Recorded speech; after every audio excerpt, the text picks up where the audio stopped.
Hello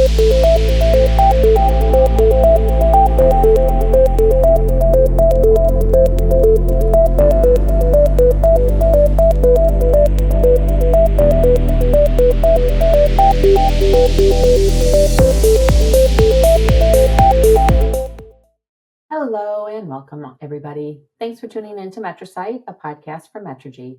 I'm Beth Schultz, Metrigy's Vice President of Research and Principal Analyst, and with me today is Diane Myers, our Senior Research Director and Principal Analyst responsible for our market forecasting and vendor rankings, and those are part of our MetriCast service. Today, we're going to be talking about our second annual Top 10 ranking of CCaaS providers. So Diane, before we get started with that specific report, just kind of walk us through the MetriRank process, just to make sure everybody's familiar with how we go about doing these rankings. Yep. So just as at the top, this is our second year, right, doing the MetriRank report. So this is the second year we've done the CCaaS report. And this is a good question on the process because it definitely comes up in discussions around the report. So it is an absolute ranking, right? So we are ranking. We're not putting the providers in different boxes or, in different matrices. This is a 1 to 10, or sometimes we do a little bit over 10, but in this case, it's a 1 to 10. And to even get included, right? So like to figure out how are we going to look at the companies across a variety of different categories, the first number one criteria is market share, because this is a market leadership report and market share is the leading indicator of market leadership, right? It is what we look at and what the market assumes, to say if you're a leader, it's going to be based on market share. So we pull and we grab market shares from, at least 20 to 30 companies, particularly in the CCaaS market. Different markets are different ways. And then once we know who the top 10 are based on market share, then we start looking at the different criteria. And the different criteria being what? Yeah. So beyond market share, we look at market momentum, and that's, are you growing, right? Are your market share, your sales in a given area, how is it growing? How are you moving relative to your peers, right? So are you growing faster than the market? Are you growing slower than the market? And we score that as market momentum. So it is looking at market share from year to year, and then relative to how the overall market is growing. So are you growing? Are you declining relative to everybody else? We look at financial strength, and financial strength is always going to be different. And we're very open. We look at 4 different metrics. We look at liquidity. We look at solvency, which for us, solvency is a debt to equity ratio. We look at operating margins. So that kind of how efficient are you as a company? And we look at profitability. So that in all of those together come into a score that we look at considered financial strength. We look at the products. So we have a big matrix of service capabilities in this case. And, do you have it? Do you not have it? Maybe you get it from a partner. So if you get it from a partner, you might get a little bit less score on that, on that one little piece. And some categories we rate a little bit higher if they're kind of advancing product features, right? So in the case of contact centers or service, there's basic capabilities that almost everybody has. We're going to give them a check mark, a 1. If it's something that's much kind of more advanced capability that we see kind of more coming online, then we might give that a little bit of a higher weight. And then there's 2 categories, customer sentiment and customer business success, that come from our large study in this space, where respondents of the study, when they say they are, who's their primary contact center as a service vendor, let's say it's NICE or Five9 or Genesis, and whoever they have indicated is their provider, we ask them a number of questions around, their satisfaction, customer satisfaction, right? And we look at that as customer sentiment. And then we ask some other pieces around how successful their agents are, things like, customer satisfaction scores, things like that, to say, how successful is your contact center, right, across a couple different metrics.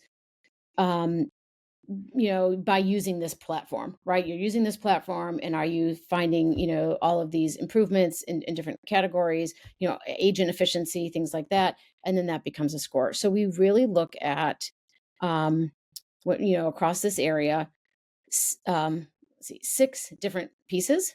Some get a little bit of a different weight, but we're creating a score. And so even though you might have a market share leadership, if you're weaker in one of these other areas, it's going to drop you down or reverse, rise you up. I do have to say, I think it's great that we do include the customer metrics in this. I think it is a real differentiator for us. But And just yeah, and it's yeah, and back to that point, not only is it a differentiator, but it's us going out and doing it on our study. We're not relying on a third party kind of customer ranking score, right? Because there are Mhm. different categories out there, and we work really hard to validate, the respondents, and really kind of cleanse everything up to make sure that the respondents that are coming in are truly using these services. It's really hard, right? So we're not relying on some kind of random like an Amazon rating of I Yeah. use this Yeah. customer, it's a thumbs up, thumbs down. These are real customers coming in and using the different platforms. Okay. So we got all that background. Give us a rundown of this year's MetriRank providers, Yeah. rankings, highlights. Yep. Yeah. So number one, right, the market leader in is Nice. And Nice is this is the second year in a row. Nice came out on top. They are the market share leader, so that definitely gives them a nice boost. They are financially very strong. They receive the highest financial strength score that you can get. They have the product capabilities, so they rank high. They're also, they're market share leader, but they're also have above average market momentum. They don't have the highest market momentum score, but they're above average, right? So even though they're the largest, which sometimes when you get to be so large, you can't grow as fast as Mhm. others that are smaller, but they're doing well in that regard. And their customers think really highly of them. Their customers are having business success or agent success, right? And within their contact center. And they received well above average customer sentiment. So Nice, second year in a row, kind of really stands out, right? So then we have, let me talk about probably the next three, right? Who kind of, are in this second grouping, and that is Five9, Cisco, and Genesis. Five9 was second last year also, so they continue to do really well. One of the companies that we think of as being a real pure play, born in the cloud CCaaS provider, right? That's the history and the legacy of the company, and they continue to do well. They are the third largest company in the space in terms of market share, but they are doing really well in some other areas that gave them a little bit of a boost, particularly customer sentiment. Their customers, they were the only company that received the highest customer sentiment rating in the scorecard. The customers just really are really happy with what they're getting from Five9.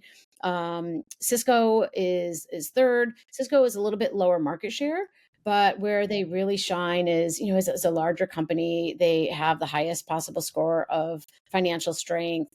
They had the highest market momentum score. They're doing really, really well, especially utilizing and really leveraging their installed base of on-prem contact center clients, and migrating them to the cloud.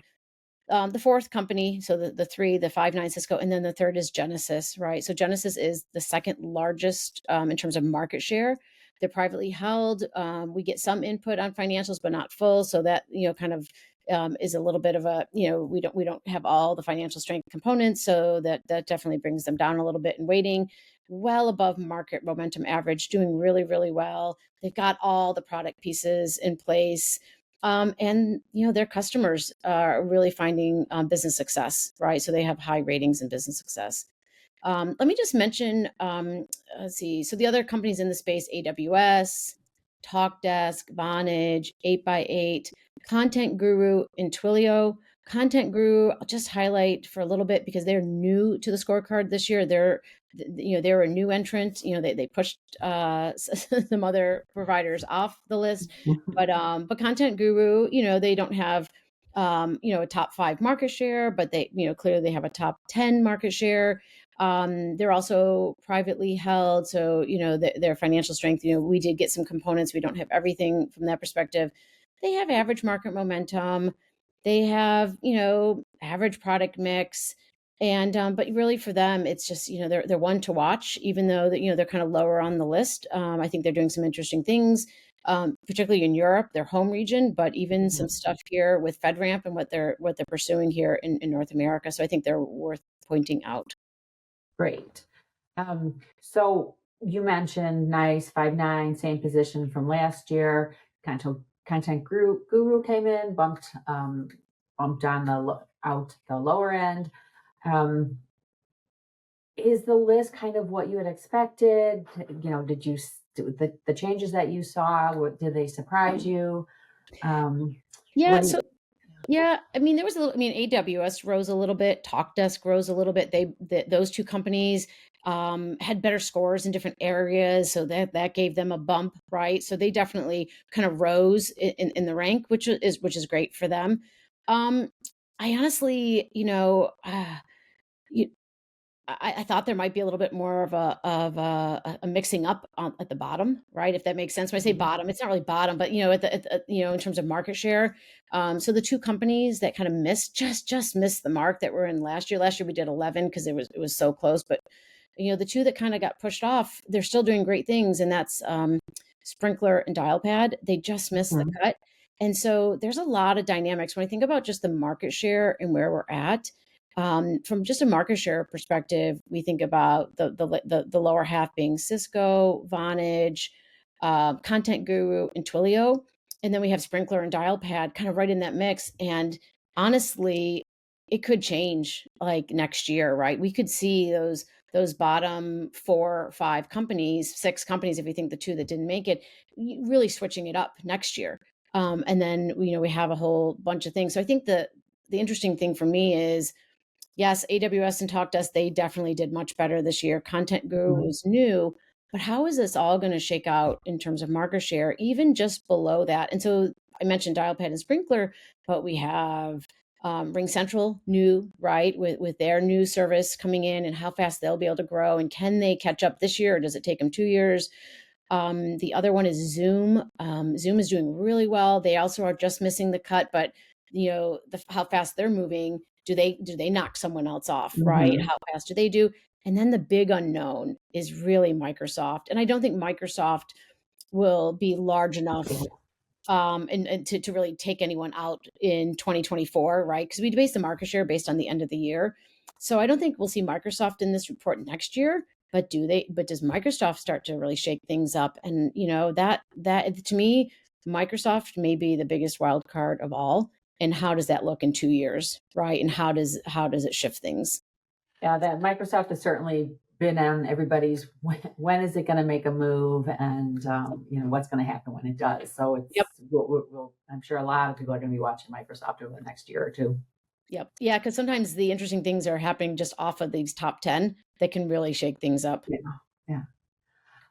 Okay, so Diane, what is next for the MetriCast service? Yeah. So, obviously this is focused on the customer experience side, right? Beth, I know that here in the next few months, you're going to be refreshing our CPaaS MetriRank. So that's also upcoming and one to watch in terms of the MetriRank piece. But we also just closed out this week the workplace collaboration MetriCast study, right? And so that will be coming, right? So that's one to watch. The MetriStars that are related to that study are actually in progress right now. They're working on that. Some other, Erwin and is working on those right now. So those will be coming really soon. And then the large study and all the results from that. And then the overarching, update and refresh of the market forecasts across customer experience and workplace collaboration. Those are getting really close to getting published along with the market shares. So we got a lot coming in the next 2 months. It's kind of, it's going to be a lot of deliverables coming all at once. Needless to say, you're going to be very, very busy. Yeah. Well, a lot of this stuff, yeah. Well, some of it's already been in progress, right? So it's just taking it and just wrapping it all up and finishing it. So yeah, but a lot coming on, which I think some really great stuff that for people to look for. So listeners, yeah, watch the space, right? Right. Absolutely. Okay. Well, thank you, Diane, for sharing all of that. And listeners, as always, we are happy to hear from you. Feel free to reach out to us via the contact button on the Metrigy website. And that is all for now, everybody. On behalf of the Metrigy team, goodbye till next time and take care.